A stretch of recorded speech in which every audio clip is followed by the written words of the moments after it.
All right, lots to get across, isn't there? Here and overseas. To do that, I'm now joined by the Herald Sun columnist and author Patrick Carlyon and senior fellow at the Menzies Research Centre, Nick Cater. Well, gentlemen, welcome.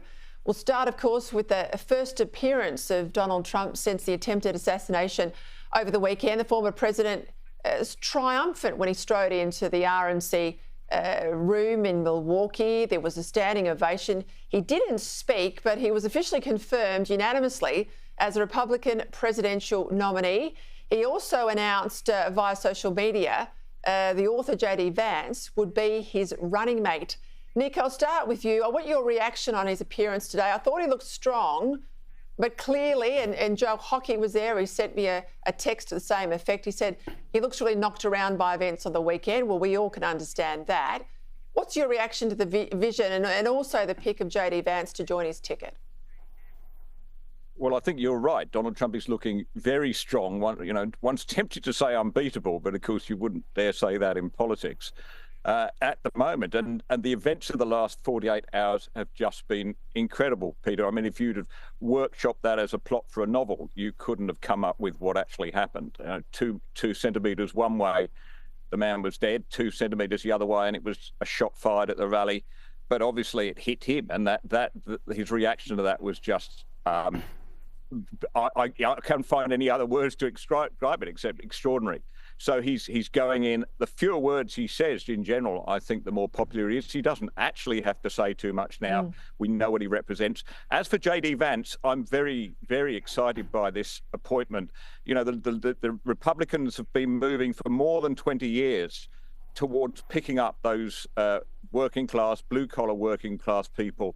The Democrats still struggle to understand why working class people would not vote for them, but that's definitely the case. So to have JD Vance in that chair, and also JD Vance's intellectual credentials are second to none. That book he wrote, Hillbilly Elegy, sets out clearly what the Trump agenda is in a very clear and coherent manner. He's a very important addition to the team, and I think the reaction to the Democrats of his appointment show what a great appointment that was. I also think, and I made this point at the top of the show, Nick, that if they do get into the White House, he'll put some steel into the running of the administration. It was, seen to be a bit chaotic in the first era of Trump. I think it'd be very different if he comes back in with Vance.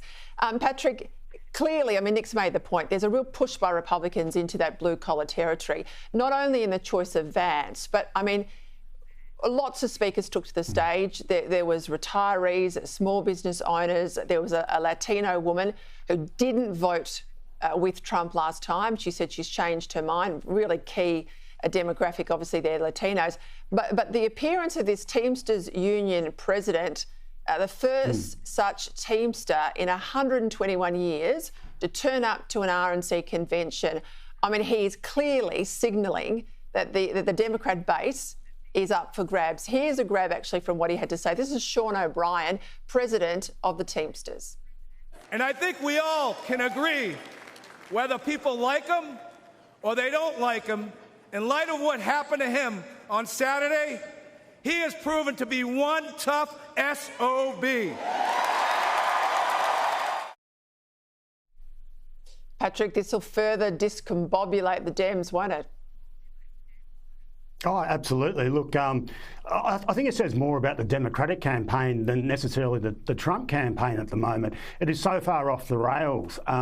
It's untenable to a group like the Teamsters, who historically have endorsed the Democrats going back a very long way. Sean O'Brien, in what he said, talked about JD Vance. Obviously, he's a massive win in terms of picking up that working class sort of vote in those swing states like Ohio and Pennsylvania. But he talked about him as somebody who truly cares about working class people. And that sort of bridges a divide, doesn't it, between the Republicans and some of those blue collar workers who weren't necessarily convinced.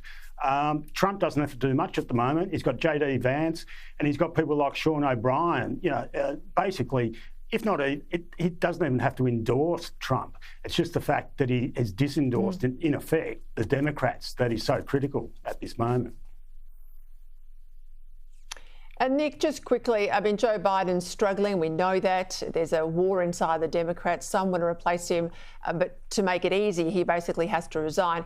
He was apologising today for his comments. I referenced them last night where he talked about a bullseye on Trump. They're in a world of pain, aren't they?